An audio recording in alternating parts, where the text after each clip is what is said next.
Hello, everyone. Welcome. My name is Naomi Funahashi, and I work with the SPICE Stanford Program on International and Cross-Cultural Education.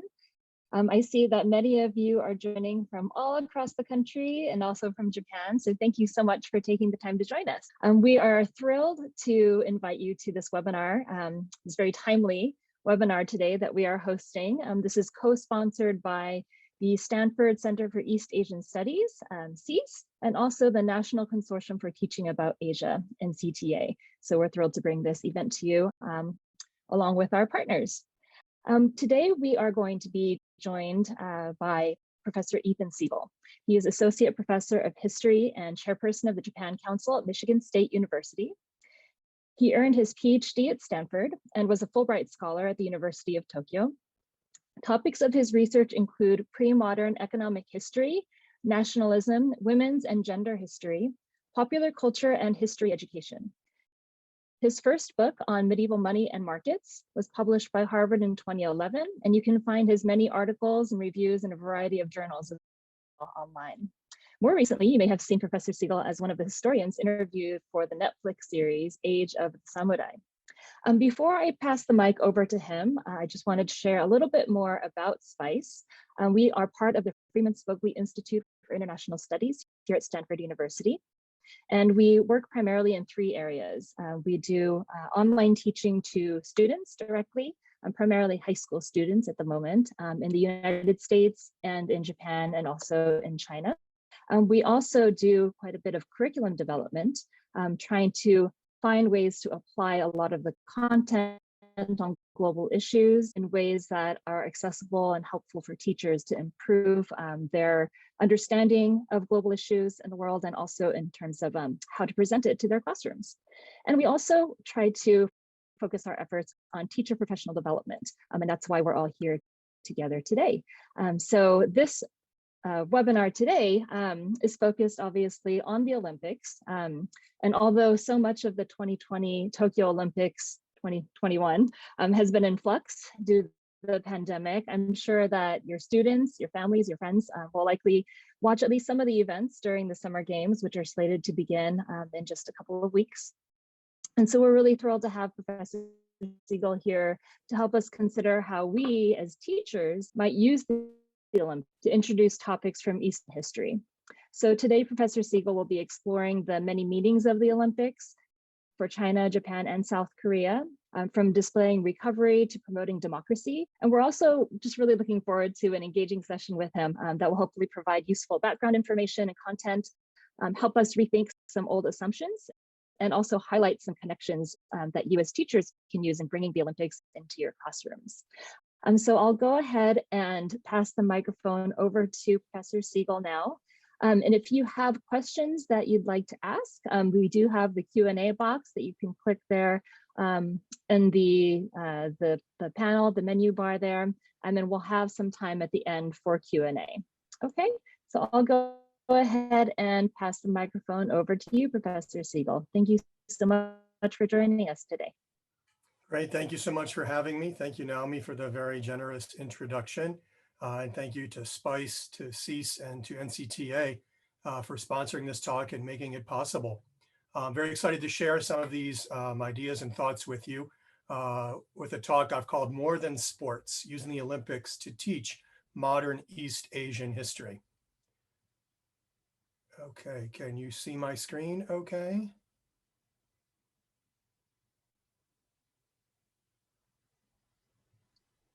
I am not seeing it. You're not seeing it. Let's try one more time.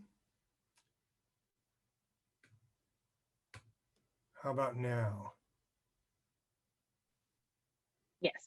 Wonderful. So what you missed, I guess this was the title slide, and we're just one slide in. And the first question I would begin with is, what do the Olympics call to mind? When you hear someone talk about the Olympics, what are the kinds of things that come to mind? And I actually asked this to a group of teachers I was working with in a session somewhat similar to this one back in April. And some of the answers they gave me were things like international and competition and camaraderie and sports. And these are all the answers that, we might expect. For some people, it might be the Olympic rings. which is one of the most widely recognized symbols around the world, beating out even things like the McDonald's Golden Arches or Coca-Cola. It might be for some people, especially if you're a pre-modernist like I am at heart, you might think of the ancient games of Greece, right? The original Olympics.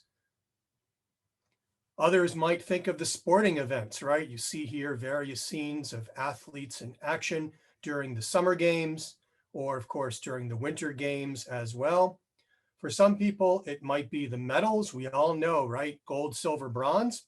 Or it might be the pageantry. If you're not really into sports, then maybe what happens during the opening and closing ceremonies where countries kind of tell their history or share aspects of their culture might be what really appeals to you about the Olympics. What I think the Olympics don't call to mind, at least not at first for most of us, are things like what you see in the images on the slide now. Things like summits among world leaders or international diplomacy, massive construction projects, or teaching social studies or world history. I want to try to suggest, though, that these are important things that are really closely tied to the Olympics and can be closely tied to the ways you teach East Asian history, if that's a topic that you teach. I'm going to do this really in kind of 5 parts to tonight's talk. I want to begin first by talking about this kind of broad assumption or connection between sports and politics. And then I want to look specifically at 4 different summer games that were held in Asia. And I'll highlight for you what those are. And then, of course, I'll wrap up at the end with some materials you might want to look at later on your own.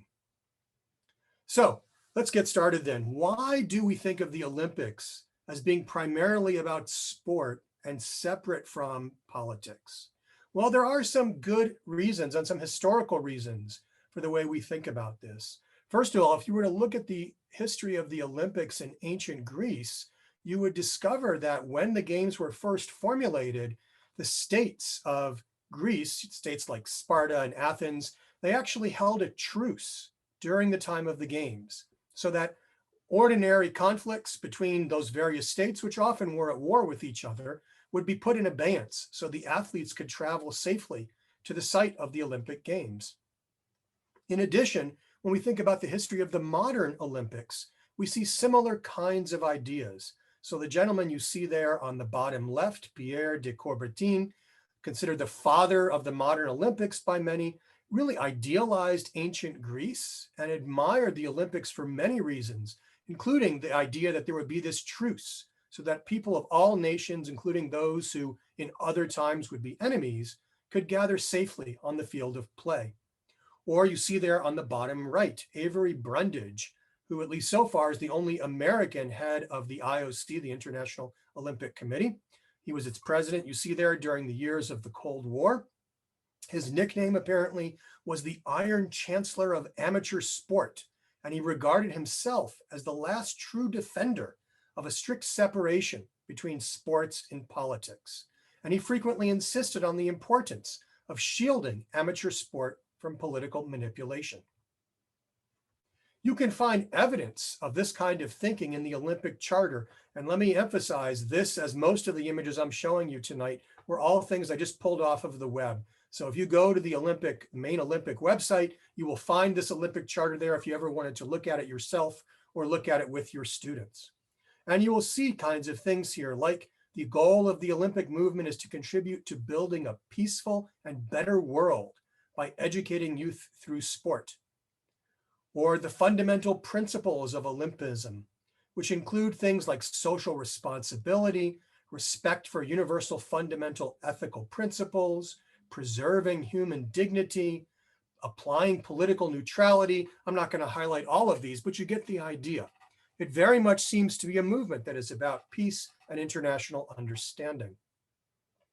We here in the United States, I think we readily accept this not only because of what the IOC might say, but because of our own traditions of sending athletes to the Olympics. So those of you who are as old as I am or older might recall that for many, many years, we only sent amateur athletes to compete in the Olympics. That changed in 1992, very famously with the so-called Dream Team basketball team, where we sent professional athletes. But prior to that time, our athletes tended to be either college students or amateurs. And you could actually see, I seem to remember as a child seeing, biopics or something about athletes who, so-and-so was an accountant by day, but trained for the marathon by night. It was a very kind of heroic and inspiring story. This was actually put into law in the United States under the Carter administration with something called the Amateur Sports Act of 1978. And it's part of our sports lore. So you see, for example, here in the upper right now, this little clip from ESPN Classic, right, the sports channel, talking about the 1972 Olympic basketball game between the US and the Soviet Union. And if you read the text here, it makes it really sound like the United States lived up to the Olympic ideals by sending young athletes, right? So the youngest squad ever fighting or battling against the bigger, more experienced Soviet team who were quasi-professionals. It almost makes it sound like we're the good guys and the Soviets are the bad guys, right? Or another very, very famous part of American Olympic history, the so-called Miracle on Ice, when the United States team beat the Soviet hockey team. Similar kind of thing here, where the Americans were largely college players and amateurs. You see it right here, was played between the amateurs, the US, and the professionals, Russia. Now, the truth is, this is absolutely bogus, right? It's a bunch of hooey. And we know this if we stop and think about the history of the Olympics. And maybe one of the best examples is the Summer Games held in Berlin in 1936. These, of course, were the years of Adolf Hitler.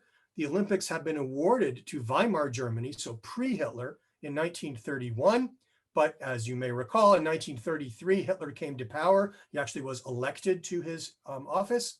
And he quickly took advantage of the Olympics to make it into a spectacle to display German power. And some of these images, I think, even if as still images, convey that sense of how this was, designed to show power, how you see people here in the crowd in this upper right image, marshaled almost like soldiers. It was actually under Hitler that the Olympic torch lighting ceremony was first kind of done or invented. And of course, one of the great triumphs from an American perspective was that some of Hitler's ideas about Aryan racial superiority were challenged when American athletes like Jesse Owens, whom you see there in the bottom right image, ended up winning 4 gold medals against white Aryan competitors.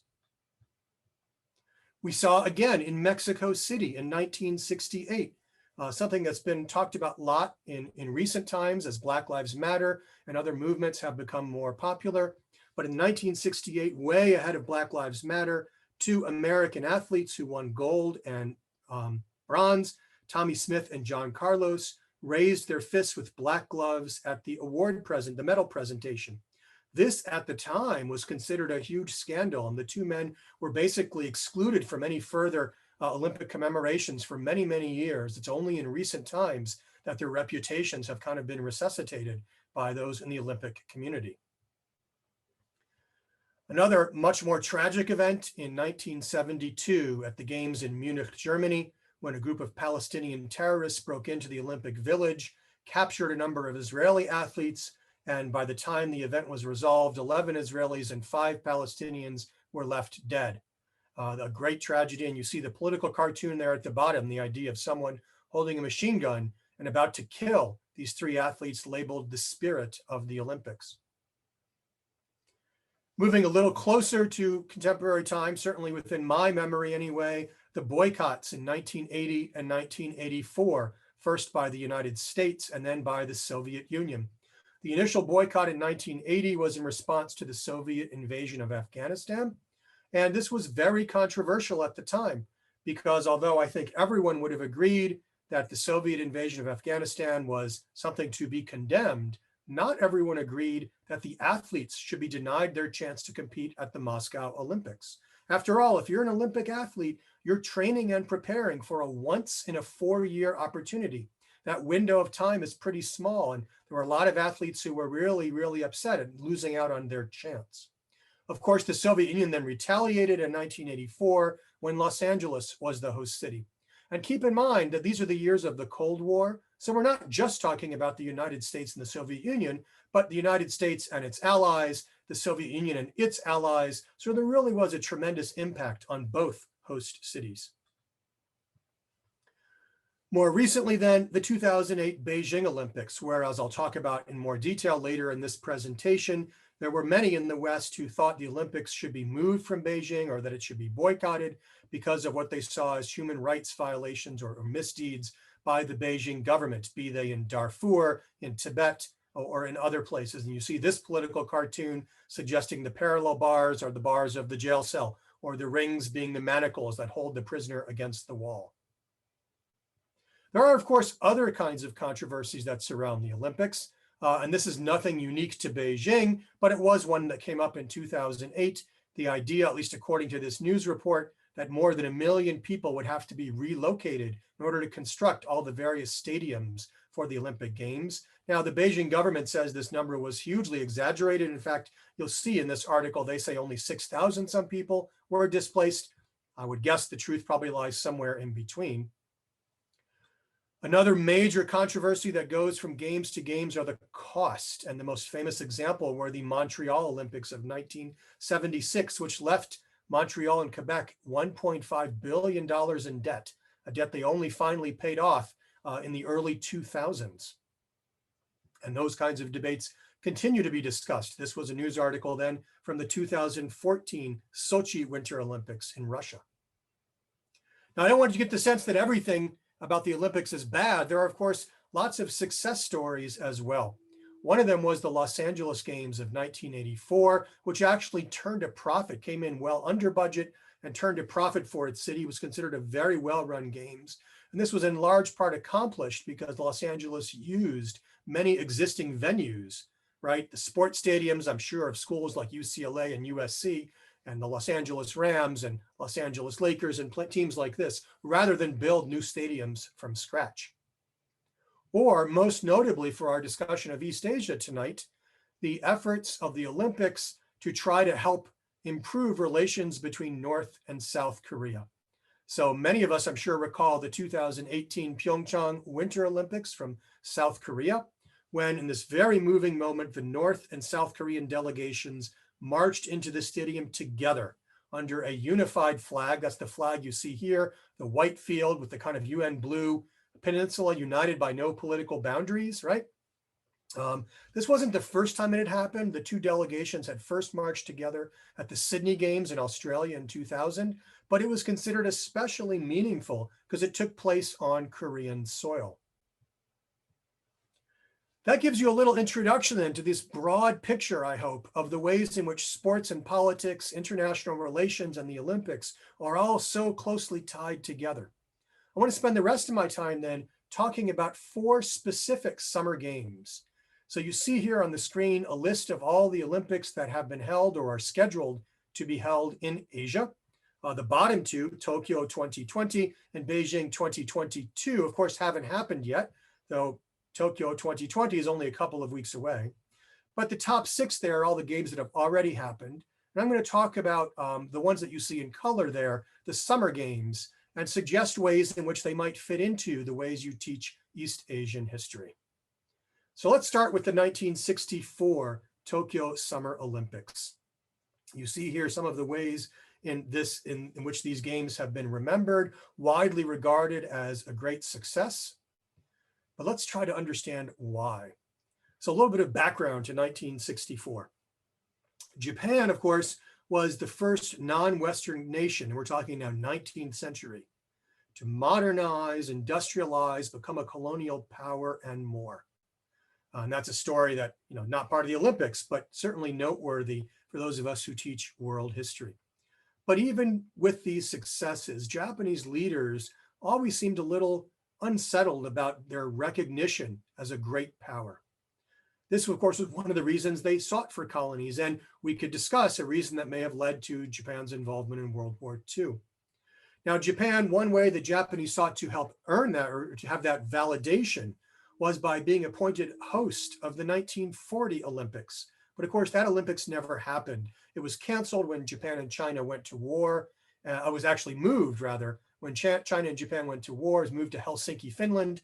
And then when the war in Europe started in 1939, those Olympics were canceled altogether. Japan, of course, fought in the war along with Germany and Italy and was on the losing side of the conflict. Found itself by the end of the war a defeated nation with millions of people dead, millions more stranded overseas, having lost all of its colonies and having lost its independence. It was occupied by the United States. And Japan only regained its independence in 1952. And even then, it took another 4 years before Japan was allowed to join the new United Nations. But you have to understand the context. It was more than just regaining independence. As my second to last bullet point there suggests, in the immediate post-war years, Japan had almost no friends around the world. Most other countries regarded Japan with suspicion or hostility. Certainly, most of the Allied countries, say England or Australia or France, tended to view the Japanese with distrust, especially over the treatment of POWs. Certainly, Japan's Asian neighbors, countries like China and the two Koreas, and parts of Southeast Asia, which remembered Japan invading and occupying them, still bore grudges against the Japanese. So they didn't have many friends in the world. And at home, inside Japan, many were concerned over a possible revival of militarism.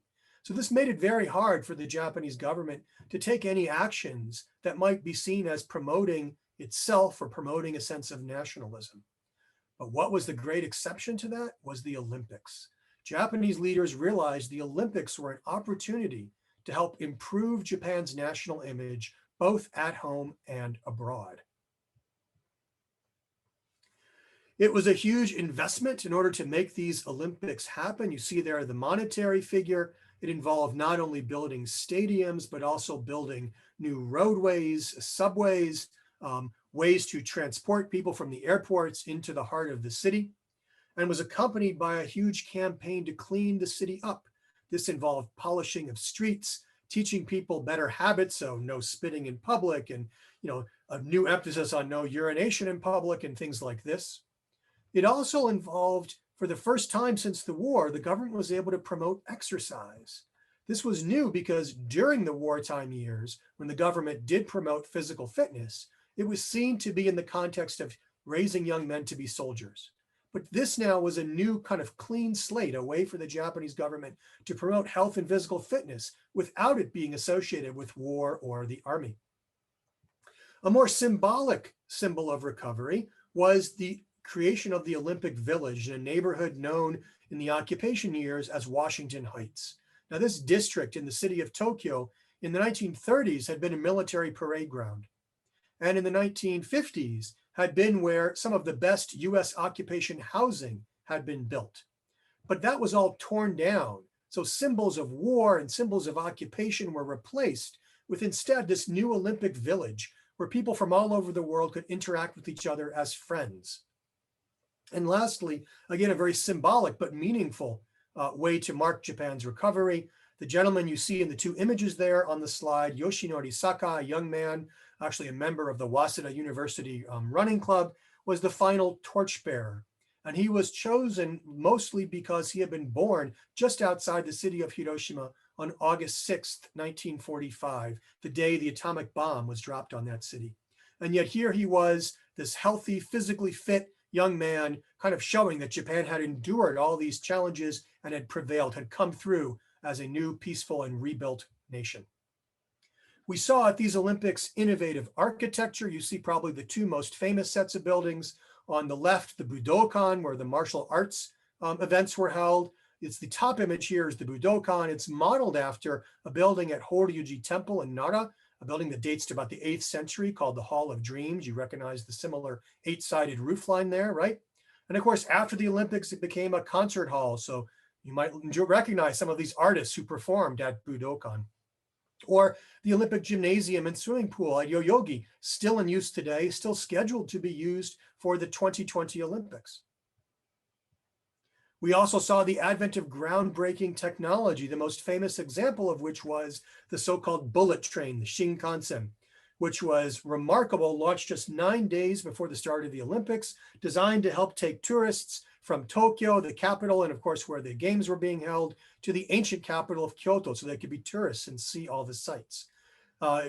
Covered that distance in about 4 hours. If you were to go to Japan today and ride the bullet train, they don't quite look like that anymore. You'd see something a little more aerodynamically sleek like these. And now they cut that distance almost in half from what it was back in 1964. Other examples of groundbreaking technology. This was the first Olympics to be broadcast live by means of satellite. The monorail that linked the airport to the heart of the city, again, still in use today. New kinds of timing devices built by Seiko, the watchmaker. And it became a huge kind of way for Japan to show the world that it had recovered and was a leading nation again. And you see here some of the important milestones from those games. I'll highlight just two for you, right? These were the first Olympic Games ever held in Asia. And with over 2 million tickets sold, it gave both Japanese tourists from other parts of Japan, as well as foreigners, and one report suggested as many as 30,000 people a day came to Japan, a chance to see the rebuilt capital and the rebuilt nation of Japan. That's the way it's remembered as well. So here you see two quotes from two different websites. One of them is just Wikipedia, right? Talking about how historic these games were. In the upper quote from the Japan Society of Northern California website, the 64 games were historic, marking the first time a non-Western country hosted the Olympics and symbolizing Japan's remarkable rebirth after war's destruction and humiliating defeat, right? Okay, well, let me jump then to the second of these 4 summer games that I want to share with you. And that is the 1988 South Korean Games. The host city was Seoul. I actually attended these games, which makes me sound really old, I guess now, doesn't it? But I attended these games, had a wonderful time. Happy to talk about that later, should there be any interest. But this also was remarkable, not because I attended, but because it was a key stage in South Korea's move from dictatorship to democracy. So let me explain what I mean by that. First of all, a little bit of background. So Korea, of course, had been an independent kingdom for more than 2,000 years. Some of that time, it had a tributary relationship with China, but the Koreans have a very proud and deservingly so history and traditions of their own, going back far longer than the United States or even Japan. In more modern times, however, Korea was made into a colony of the Japanese from 1910 to 1945. And during those years, the Japanese implemented some very harsh policies, including things like the banning of the use of the Korean language and the forcing of Korean subjects to take on Japanese names, things that I would readily equate in my own classes with attempts at cultural genocide. That occupation only came to an end with the end of World War II and Japan's defeat. But sadly, the troubles for the Koreans did not end with liberation. Instead, the Korean Peninsula was divided between the Soviet Union and the United States, with the dividing line roughly halfway across the peninsula at the 38th parallel. And since neither state was willing to cede its territory to the other, what we saw by 1948 was the emergence of 2 separate states in Korea. In the north, the so-called DPRK, the Democratic People's Republic of Korea, which was socialist or communist. And in the south, ROK, the Republic of Korea, which was aligned with the United States, certainly capitalist, not really a democracy, however, though, at least during its first few decades. These 2 states, of course, came to blows in the early 1950s, with what we often call the Korean War or the Korean conflict. And sadly, it didn't settle much. It left 2 million Koreans dead, but by the time the conflict ended, the border was still pretty close to where it had been at the start of those battles. And in the South, the country was run by dictators. And in particular, I want to focus on the gentleman you see now in the upper left, Park Chung-hee, who had been a military general, actually trained as a military student under Japanese rule. He came to power in 1961, and his rule was quite repressive, but his reputation is rather mixed because despite his authoritarian rule, he did a remarkable job in promoting the buildup of South Korea's economy. And it really launched South Korea on the path to what it is today, which is the world's number 10 economy. His rule finally ended when he was assassinated by one of his own lieutenants in 1979, but another general, Chun Du-hwan, whom you see in the image a little bit to the right of him there, came to power and was just as brutal as his predecessor, most famously crushing pro-democracy activists in 1980 at a city called Gwangju. The following year, South Korea was awarded the Olympic Games, and many were very concerned about whether it could pull it off. In addition, remember, these are the years when the United States and the Soviet Union are alternately boycotting each other's games. So many people are really worried if the Olympic movement can continue at all. Further complicating things was the frustration of North Korea over South Korea having been awarded these games. When the news first came out, the North Korean regime actually tried to claim that it should be given half of the events to host on its own, even though North Korea had not put in a bid. And South Korea and the IOC, the International Olympic Committee, hoping to kind of patch this difference over, actually met with the North Koreans and held some talks and even offered to give them a few events, but the North Koreans rejected anything but halfway. And when their demands were not met, North Korea engaged in a horrible act of terrorism. North Korean agents planted bombs on the Korean Airlines flight 858 in November of 1987, blowing that plane up on its flight from Abu Dhabi to Seoul, with everyone, passengers and crew, killed as a result. And we know for sure this is what happened because the two agents who set the bomb, they were captured. One of them managed to take a cyanide pill and kill himself before he could be interrogated. But the other, the woman you see in the news article there, eventually confessed to having done all of this.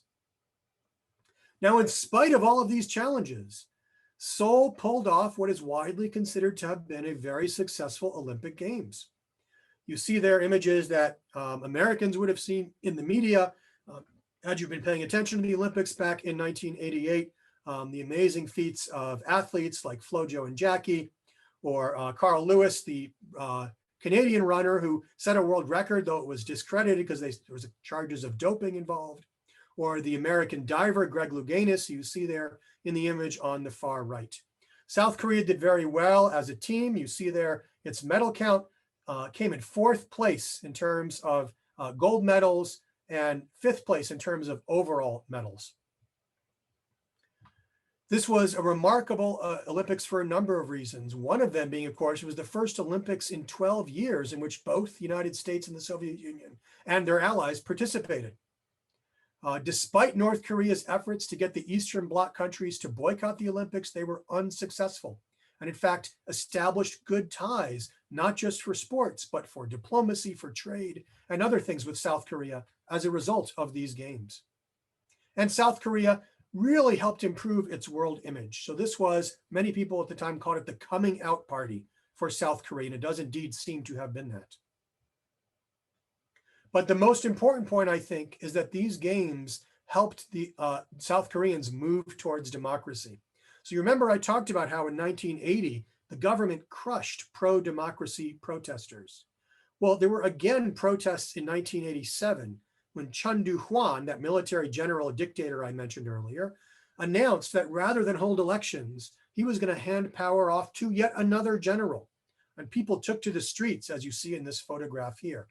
But this time, with so much of the world's attention in 1987 on Seoul because of the upcoming Olympics, the government could not move in to crush pro-democracy protesters. Instead, the government agreed to give up on its plans to hand over power, and it held elections. So these were the 3 leading candidates. No Dae-woo was the government candidate. Kim Young-san and Kim Dae-jung, unrelated to each other, despite they both have the family name Kim, were the 2 opposition candidates. Unfortunately, although the 2 Kims won a majority of the vote, they split the vote. So ironically, perhaps, the government candidate won that election anyway, but the pattern was set for democracy. And 5 years later, there was another election, and this time Kim Young-san won. And a few years after that, Kim Dae-jung, in fact, held the position of leader of South Korea. And this is widely acknowledged. So here you see on the bottom of the screen 2 such news articles talking about how the coming of the Olympics to Seoul helped bring about diplomacy and democracy to that nation. Okay, the third of my 4 Olympic Games, the 2008 Beijing Summer Olympics. This one, of course, is within all of our memory. Widely, again, remembered as being very successful, but not without controversy. So again, a little bit of background to what happened in 2008. So China, of course, is one of the world's great and oldest civilizations, with a history going back to the early river civilizations, one of the 4 great early river civilizations of humankind. But we're going to jump into the 20th century very quickly, when in the 1940s, there was a civil war fought between the 2 leading groups contending for power in China at that time, a group called the Nationalists on the one hand and the Communists on the other. And it's the Communists who win that civil war, and found what's called the People's Republic of China, the PRC, which is still the government of China today, still led by the Communist Party of China. The losing side, the nationalists, had to evacuate from China, and they moved to the island of Taiwan, which they called the Republic of China. And for a long time anyway, both governments claimed they were the only government of China. Because Taiwan, the Republic of China, was aligned with the United States, in the 1950s and 60s, it was given the seats on most international bodies, including the United Nations and including on the Olympic committees. But that changed in the 1970s. And that's what you see in the middle image there. Some of us might recall so-called ping pong diplomacy, when Mao Zedong invited the US ping pong team to travel to China as a way to start thawing relations. There were no relations between Communist China and the United States until that time, but that eventually changed. And as relations between China and the United States got better, the PRC, that is Communist China, began to replace Taiwan on many of these international committees, including the one for the Olympics. By the 1980s, under new leader Deng Xiaoping, China's economy began to grow, and there was more talk of trying to better integrate China into the world economy and world diplomacy. But a major setback came in 1989. And again, I imagine people are familiar with this. Pro-democracy protesters occupying Tiananmen Square were brutally suppressed by the Chinese government on June 4th of that year, leading to widespread international condemnation. And most people agree that really because people were still upset about what happened in 1989, Beijing lost its bid for the 2000 Olympics. Instead, those games were given to Sydney, Australia. You see here just a little more detail on what happened in 2000, where Human Rights Watch and other groups that fought for human rights launched major media campaigns that were hostile to the Chinese government. United States politicians were involved as well. You see here a quote from one such politician: "Human rights and decency must prevail in a society before they have the privilege of hosting the Olympics." However, it does seem, if you read the bottom point there may have been a little bit of shenanigans going on, as the Australian officials were trying to make sure they would get the games by basically bribing some of the people voting for this competition. And the final vote was very close. In round 4 of the voting, just by 2 votes, really by 1 voter, right, did Sydney come out on top. Well, Beijing did finally win the bid for the 2008 games. But these concerns over human rights and other kinds of issues done by the Chinese government remained. So there were concerns over Chinese action to not play a bigger role in Darfur or Chinese actions in Tibet. You'll recognize this gentleman, I'm sure, Steven Spielberg, the film director, who had initially been hired to oversee the opening ceremonies and resigned because he was concerned over Chinese policy in Sudan. Or Mia Farrow, a very famous actress you might recognize from Woody Allen films, called Beijing the Genocide Olympics. As you might imagine, the government of Beijing was very upset about these kinds of protests. It wanted the Olympics to be focused on sports and on China's chance to show the world the nation that it had become, and took every step it could to try to suppress or quell such complaints. There were other issues as well, concerns over the air quality in Beijing, legitimate, though certainly Beijing is not the only city with poor air quality. We would include, of course, Los Angeles, which had been a host city and will be again in 2028 as a city with major air quality issues, and media censorship, as you see in the article here towards the bottom. That being said, again, Beijing held a remarkably successful games, and you'll probably recognize at least some of these athletes. Usain Bolt, right, with the Jamaican sprinting team there in the upper left, swimmer Michael Phelps, Serena and Venus Williams, you see there, on the bottom right, or soccer players like Lionel Messi for Argentina and Hope Solo for the United States. By this point, China had become the United States' greatest rival in terms of overall medals. And China did, in fact, as the host country, take the most golds that year, though the United States had a slight edge in the total number of medals. We saw at this games, just as we saw in Japan, amazing architecture. This stuff, I just am amazed by some of this stuff. Here you see the water cube where the swimming events were held, designed to look like kind of the bubbles or soap bubbles, and on a pool of water. You can even change the color of the individual bubbles there, right? Or so-called Bird's Nest Stadium, where the opening and closing ceremonies were held. Those ceremonies were awe-inspiring, is how I labeled them on my slide, but some people actually found them kind of terrifying. So many people marching and moving so well in such precision that it clearly intended to be a display of China's power. So much so that even if any of you are fans of the television show South Park, and I'm sure some of your students are, if you aren't, little Eric Cartman, one of the characters in South Park, actually has nightmares about those Olympic Games. And that's the link if you want to see the clip where Eric feels himself being bounced around on these drums. Well, what was the significance of these games besides being a great spectacle? Surprisingly, perhaps, based on what I've told you so far, these games are widely held as not really producing a change in the host country, right? And you see these two articles talking about that kind of concern, right? Would it lead to serious changes in Chinese policy or new changes in human rights or the way they treated areas like Tibet, or today it would be Xinjiang? And the answer is no, that actually China by that point was big enough and powerful enough and confident enough that it didn't necessarily bow to world opinion. So sports and diplomacy don't always manage to affect change. Very quickly then, I'm starting to run a little bit low on time. Let's talk a little bit about Tokyo 2020. That's probably what's on the minds of a lot of you here in the Zoom room today. And of course, as Ms. Funahashi mentioned when she introduced me, I'm sure some of your students, some of my students here at MSU will be watching these games this summer. They start on July 23rd. I can't really talk about the Tokyo Games as history yet. They haven't even happened.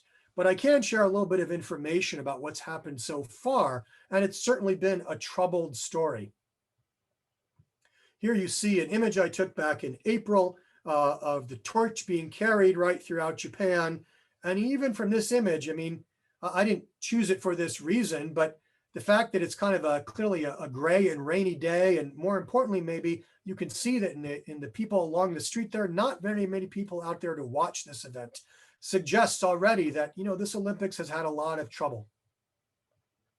So when Japan was first awarded these games in 2013, the Japanese government tried to say these were going to be the Recovery Olympics. And what they meant by that was 2 years earlier in 2011, northeastern Japan, you may recall, in March of 2011, was hit by a horrible earthquake, tsunami, and then a nuclear power plant crisis. And the region is still struggling to recover even to this day. But the Japanese government saw this as an opportunity to show the world how much Japan had recovered from those events. Not everyone, of course, was thrilled with that choice, as this news article here suggests, or as my bullet point suggests, but who benefits and at what cost? Many of the people in that region, called Tohoku, complained. They said our region hasn't recovered yet. And they said maybe a better use of all the money you're going to spend on the Olympics would be to actually invest in our region rather than spend it on new stadiums and new infrastructure. So this didn't really please everyone. Then, and this is just kind of bizarre, I must say, as someone who follows international politics. I don't know if anyone remembers this when it happened. At the end of the Rio Games of 2016, then Prime Minister Shinzo Abe literally popped out of a tube dressed like Mario from Nintendo to welcome the world 4 years later to the Tokyo Olympics. If he only could have known what lay in store, I wonder if he still would have done it. Because there have been a whole bunch of problems in more recent years, right? Obviously, the one that weighs over everything else has been the coronavirus pandemic, which led the IOC in late March of 2020 to postpone the games to 2021. Now, you'll notice they're still called the Tokyo 2020 Games. I don't know if you can see my figure. I even have my little keychain here, right? Which somewhat ironically says ready to go, something I picked up long before the coronavirus came about. Whether this was simply because you didn't want to try to remake all of the t-shirts and key holders and banners and everything else, or because they wanted to keep in, that 4-year interval in line. Nonetheless, these are the Tokyo 2020 Games. So this will be a great trivia question a few years from now, right? Which was the only Olympics not to happen in the year of its name? And the answer will be Tokyo 2020. The Recovery Olympics now changed so that it became Recovery for the World from Coronavirus. And yet, as we all know, we haven't fully recovered. Things are looking better here in the United States, but we're certainly not over it. And in many other parts of the world, coronavirus remains a very serious threat and concern. In Japan itself, only about 15 to 20% of people have been vaccinated. And this has caused all kinds of concerns over whether, in fact, the Olympic Games should be held. There were also some scandals when high-ranking Japanese officials made disparaging remarks about women that led them to be forced to step down from their positions. So the current president of the Olympic effort in Japan is Seiko Hashimoto, who herself is a former Olympian. But opposition at home remains significant. So here you see a change.org petition. I don't know if you can make out the size of the letters are kind of small there. Already has close to 500,000 signatures of people who want to see the Olympics canceled. And the reasons, of course, I would imagine are obvious, that you have all these people entering and leaving from Japan from literally every corner of the world, most of whom will be vaccinated, but perhaps not all. And the chances that they could bring the virus with them is a significant risk. There have been not only members of the public, but some of the corporate sponsors and some of the government's own medical experts who have suggested the Olympics should be either postponed or canceled.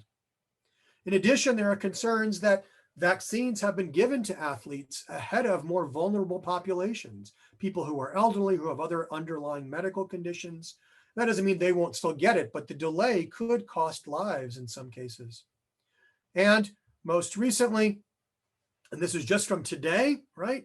There's been a pronouncement that the Tokyo Games are not going to allow any spectators in.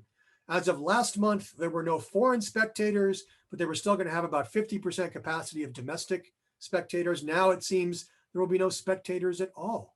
So there will simply be a televised games, making them a games unlike any other. So I want to wrap up here quickly so we have time for some questions or comments. How might you use the Olympics in your teaching if you teach East Asian history or culture or world history? Well, I hope I've given you some ideas here, right? You can talk about the Tokyo 64 Games as Japan's way of showing the world that it had recovered from the devastation of World War II and as a symbol of its then period of high-speed growth and economic prosperity. Or link the 1988 Games to the key role that they played in South Korea's move to democracy and the beginning of its rise as a major economy. Or you could talk about the 2008 Games of Beijing, which really marked China's rise as a great power, status which it still holds to this day.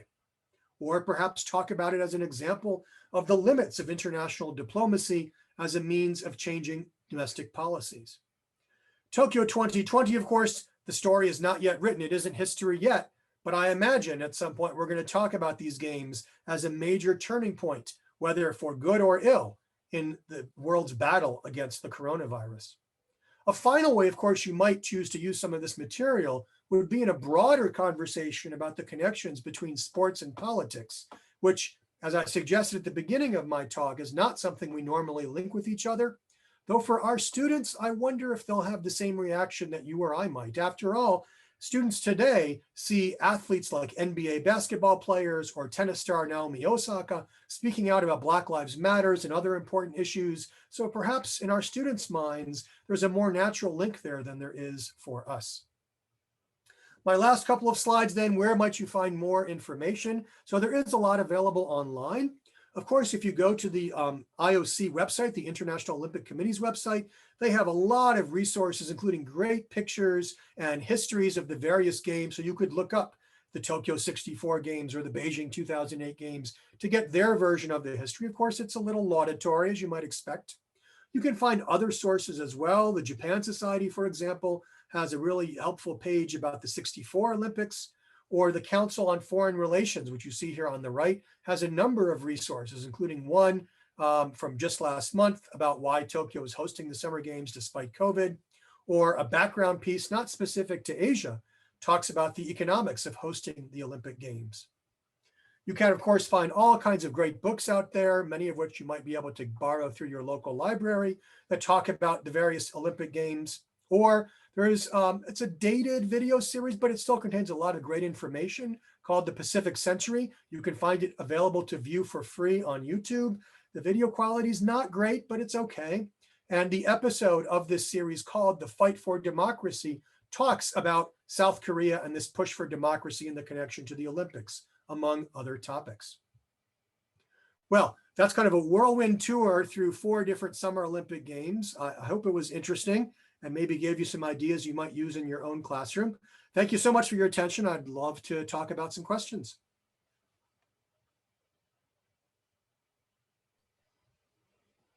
Thank you so much for your talk, Professor Segal. While people are preparing their questions for the Q&A box, I thought I might kick us off with the first question, if you don't mind. What are 2 or 3 things that you would like high school and college students to consider as they watch the 2020-2021 Tokyo Olympics unfold? Yeah, that's a great question. Well, there depends, of course, on what one wants to teach, but a few things. One of them obviously is going to be what happens with coronavirus. I certainly hope, as someone who has many friends and even family members in Japan, that this doesn't lead to, an increase in cases, but it wouldn't be surprising if it does.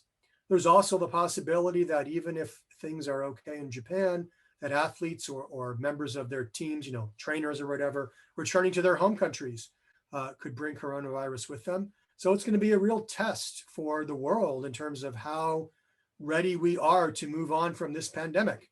And I am loath to try to predict the outcome of that.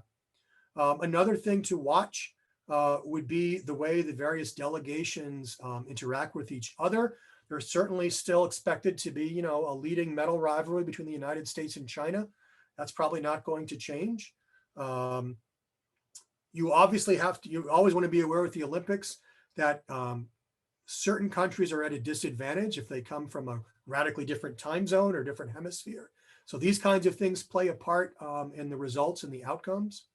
A final thing I would want my students to pay attention to would be the pageantry, especially the opening ceremonies, where it's become a real tradition for the host country to kind of give its version of its own history and culture.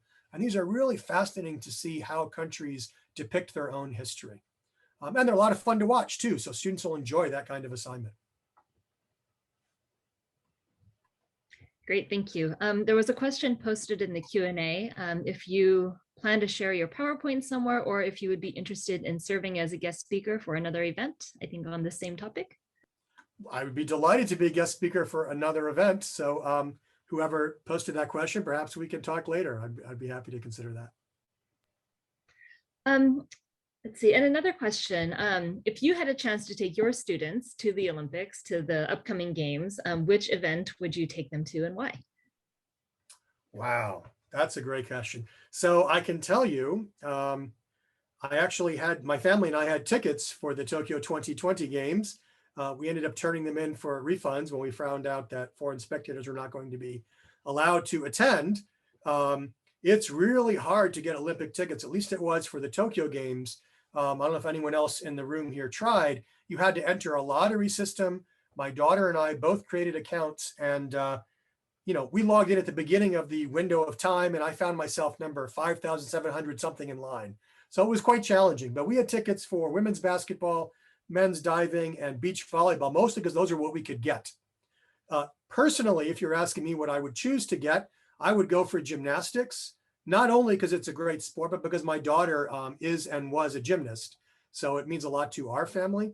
But there, as someone who attended the 1988 games, we attended, my friend and I in 88 attended track and field. That was amazing. We attended the gold medal soccer match, which was also a lot of fun, in part because we wound up by pure luck sitting with the Nigerian team who gave us the lowdown on what was going on in the field. So that was a lot of fun. I don't think you can go wrong with almost any event, but certainly the big ones like soccer and basketball, track and field. Some people might really be into some of the weightlifting events, for example, volleyball. These are all major events, and any of them would give you a chance to interact with people from all over the world and see, how international the Olympics really are. Thank you. There's a question about if you have any predictions on what the opening ceremony might contain, how Japan will address or not address the triple disasters of 2011. That's a great question. I probably should have thought of that, and I haven't. I have to assume it will be included, given what the government talked about when it first received, first was successful in its bid. That being said, I think there's now so much more attention on coronavirus that I can't help but wonder if that story is going to kind of push the Tohoku story to the side, the 2011 recovery story to the side. I hope it doesn't. As I mentioned, I think during the talk, right, there are plenty of people in the northeastern region, Tohoku, who feel the region hasn't recovered. So it's a controversial topic, even within Japan.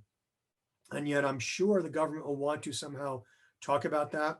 Another controversy I had read about was initially there was going to be a performance by an Ainu group performing indigenous music or dance. I don't recall now which it was. The Ainu are an indigenous people native to kind of northern Honshu Island and Hokkaido Island. And then they were told apparently earlier this spring that due to time constraints, their performance was going to be cut, which is troubling. I mean, it suggests there's some less than eagerness on the part of the government to highlight that part of their history. I hope that isn't the case. Yeah, I'll have to think about that question a little more. It's a great question, but I don't have a good answer for you. Sorry. Someone commented in the chat that they heard that the opening and closing ceremonies are canceled. I haven't not seen that myself, but that's you know, I haven't seen that myself either, but if there are going to be no spectators, perhaps it's true. I'll have to look into that. There was another question posted in the chat. A very interesting development related to the sports and politics issue is Beijing 2022. Can you comment on the efforts to thwart the PRC from hosting the Winter Games? Yeah, I mean, there definitely are such efforts. Back in the early 2000s, the big concerns on the part of some members of the international community, particularly in the West, were over China's treatment of Tibet. So Tibet is technically an autonomous region within China. That, I mean, I could talk at length about this. I'm not going to do that given our time constraints. At times has been independent and certainly is ethnically distinct from the majority Han people of China. But there were harsh efforts to better incorporate Tibet into China itself. And, you know, this was a cause celeb among many people in, say, Hollywood. So actors like Richard Gere, for example, were very prominent in speaking out on behalf of Tibet. Tibet is not as much of an issue in the headlines today. Today, of course, the issue is Xinjiang. So the far west of China, where there's a different ethnically distinct people known usually as the Uyghurs. And many of you may have seen reports in the news, reports, you know, both by the Trump administration and the Biden administration talking about what appear to be concentration camps in Xinjiang, or re-education camps that are designed to try to, some would say, brainwash these people into, you know, being more loyal to the Chinese government and thinking of themselves as Chinese, and to stamp out the Uyghur people are Muslim or Islamic people, to stamp out their religion. And many, many people are very concerned about this. So there is no question that there will be similar kinds of efforts to, you know, derail the 2022 Beijing Olympics. Although I have some sympathies for what the protesters are talking about, I'm not optimistic it's going to happen. It seems clear that, in my opinion anyway, that the IOC, despite all of the kind of liberal language in its charter that I showed you at the beginning of my talk, loves the fact that a nation like China can run an Olympics so smoothly. It's part of what the IOC loved about the 2008 games, and part of why it was so eager to return to China, I think, in 2022. You combine that also with the less concern there is over financing, right? Many Western countries don't want the Olympics because of the cost, and China doesn't have that concern. So I would be surprised if those protest efforts have any headway, but I'm sure they will happen. Thank you. And then we're just a minute over time, but hopefully it'll be okay if I ask just this one final question as we wrap up that Dante posted in the Q&A. Do you see it likely that 2 or more countries could host the Olympics in the future? The World Cup in 2002 in Korea and Japan seemed like a success. In addition to some diplomatic advantages, this could be a huge cost savings for some countries. Yeah, that's a great question. I mean, the only example I know of really is the 2002 World Cup, which was jointly hosted by South Korea and Japan. I do think it was a success. I was in Japan for a part of that time. There were some, what do we want to say, problems behind the scenes, though, where Japan and South Korea couldn't agree on certain things. And in fact, the kind of bickering was so intense, I understand, that the opening event, I don't know what they call it, it's not the opening ceremony, but or the opening match, maybe it is, of the World Cup. Normally, the Emperor of Japan would attend, but it was in South Korea, so he did not attend because there were too many concerns about kind of infighting among the members of these delegations. So it wasn't completely smooth, though I think to the typical tourist's eyes, it worked very well. It'd be an interesting question to think about what two countries might do this, right? I mean, could England and France pull it off together? Possibly. And yet I could also see some people in each of those countries saying we're, strong enough or proud enough to want to do it on our own. I mean, could the United States and Canada do it? I suppose in theory, but there is this tradition of there being a host city rather than a host country. So you'd have to figure out a way to kind of reconceive of the host concept. But maybe it could be a way to try to, bring the cost down, as the questioner, Dante, I think you said, mentioned. The other thing, of course, that seems even easier, perhaps, is choosing host cities that already have a lot of that infrastructure in place, right? So certainly for Los Angeles 2028, I assume they're going to use a lot of existing stadiums, and there won't be the need to build all these new venues there were in many other sites.